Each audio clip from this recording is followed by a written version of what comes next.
আজকে একটা ম্যাচ দেখলাম, বুঝলেন? এ তো খেলা নয়, এ অদ্ভুত খেলা। মানে আমি আজকে আইএসএলে যে ম্যাচটা হয়ে গেল মুম্বাই সিটি এফসি এবং মোহনবাগান সুপার জায়ান্টসের মধ্যে, সেই ম্যাচটা নিয়ে কথা বলছি আর কি। ম্যাচটা শুরু হলো এবং আমরা সবসময় দেখেছি যে এই দুটো দলের মধ্যে যখন খেলা হয় সেটা একটা হাই ভোল্টেজ ম্যাচ হয়, তার মধ্যে অ্যাগ্রেশন থাকে, সবসময় থাকে। কিন্তু তাই বলে আজকের ম্যাচটা কি হলো, এই ম্যাচটা কি ছিল, মানে ভাবার বাইরে এই জিনিসটা পুরো। প্রথমে আকাশ মিশ্রা 15 মিনিটের মাথায় একটা বাজে চ্যালেঞ্জ করলেন মনবীর সিংকে, সেখানে তিনি লাল কার্ড খেলেন। তারপরে সেই যে একজন কমে গেল মুম্বাই সিটি এফসি, সেই সুযোগটা নিয়ে কিন্তু মোহনবাগান সুপার জায়ান্টস আক্রমণে উঠলো এবং সেখান থেকে কিন্তু তারা গোলটাও তুলে নিল। গোলটা কে করলেন না, জেসন কামিংস, যার কাছ থেকে গোল আশা করা হচ্ছিল অনেকদিন ধরে। আলটিমেটলি কিন্তু তিনি সেই গোলটা করলেন। কিন্তু তারপরে কিন্তু ফার্স্ট হাফে আমরা দেখলাম সেই গোলটা 10 জনে মিলে মুম্বাই সিটি এফসি আগ্রাসী ফুটবলের মাধ্যমে ফার্স্ট হাফে একদম শেষের দিকে কিন্তু শোধও করে দিল। ঠিক আছে, এটা হতে পারে, 1-1 ড্র চলছে, তখন মাঝখানে টুকটাক ফাউল হচ্ছে বা বডি কন্ট্যাক্ট গেম হচ্ছে, সেটাও ফুটবলে হয় সেটা।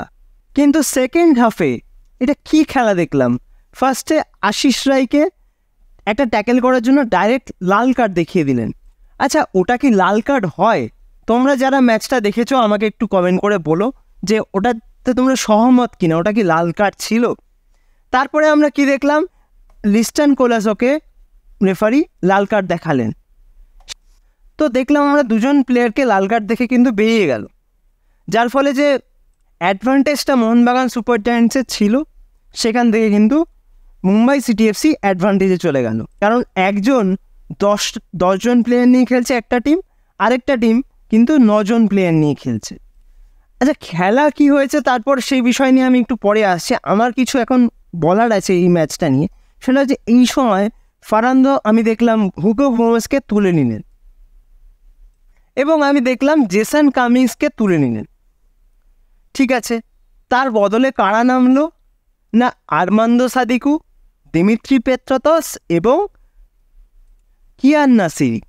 এইখানেই আমার প্রশ্ন যে হুগো গোমেজকে ওই সময় না তুলে নিয়ে যদি আর্মান্দো সাদিকুকে না নামিয়ে দিমিত্রি পেত্রাতসকে তিনি নামাতেন, আর্মান্দো সাদিকুর চেঞ্জটা না করে, তাহলে কি এফেক্টিভ হতো না? হয়তো ম্যাচটা হেরেছে মোহনবাগান সুপার জায়ান্টস, তবে গোল করার যে চান্সেসগুলো আমরা লাস্ট 10 মিনিট দেখছিলাম তারা তৈরি করছিল, সেটা কিন্তু আরও বেশি তৈরি হতো। কারণ হুগো গোমেজ সবসময় একজন ক্রিয়েটিভ প্লেয়ার, সেটা আমরা সকলেই জানি। তো এই হুগো গোমেজকে মাঠে রেখে আর্মান্দো সাদিকুর জায়গায় যদি আমরা দিমিত্রি পেত্রাতসকে নামতে দেখতাম, সেটা হয়তো আমার কাছে মনে হয়েছে আরও এফেক্টিভ হতে পারত। আরেকটা বিষয় যেটা নিয়ে বলার আছে সেটা হচ্ছে দীপক টাংরি। দীপক টাংরি আজকে ফার্স্ট হাফের মাঝখান, মানে ফার্স্ট হাফটা পুরো এবং দ্বিতীয়ার্ধে যেটুকু সময় একটা হলুদ কার্ড খেয়ে গেল এবং এমন একটা সিচুয়েশন এসে গেল যে সবাই, যেহেতু দুজন লাল কার্ড খেয়ে গেছে, আরেকটা হলুদ কার্ড খেলে দীপক টাংরিওটা লাল কার্ড খেয়ে যেত। একটা জগা খিচুড়ি অবস্থা। সারা ম্যাচে দুটো টিম মিলিয়ে 5টা রেড কার্ড এবং খুব সম্ভবত 8টা কি 7টা ইয়েলো কার্ড খেয়েছে।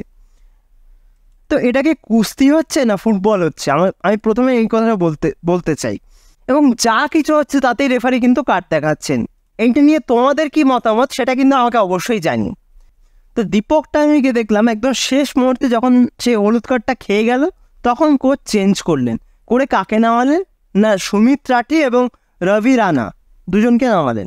তো সুমিত রাঠি তো লাস্টটুকু বেশ খুব একটা খারাপ খেলেছে বলে আমার মনে হয় না, এবং রবি রানাও কিন্তু মোটামুটি মোটার উপর ভালোই খেলেছে, কয়েকটা চান্সেস ক্রিয়েট করছিল বা লাস্টের দিকে লাস্ট 10 মিনিট কিয়ান নাসিরি বলো, দিমিত্রি পেত্রাতস বলো, প্রচুর চেষ্টা করেছে গোল করার।